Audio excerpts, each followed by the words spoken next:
We did a lot of experimenting on. Bob and I were just learning how to. We were working together for the first time, and we did a lot of experimenting. We had this great facility. We had this 24 track. We had the Fairlight. By then I was really fluent with the Fairlight, and so I had all that kind of going on.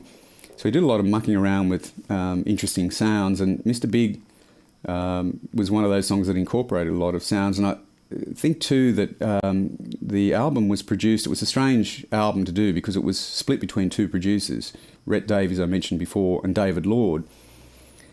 David Lord was a producer who I got on with particularly well. And for the first time, I'd really got on well with a producer, and we could speak the same language. He was a graduate of the Royal Academy, and he was a proper classical musician, but at the same time, he was a consummate engineer and a very good keyboard player.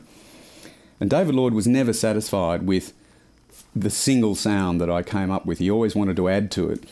So Mr. Big is a classic example of David Lord fooling around with gadgets, which he did a lot.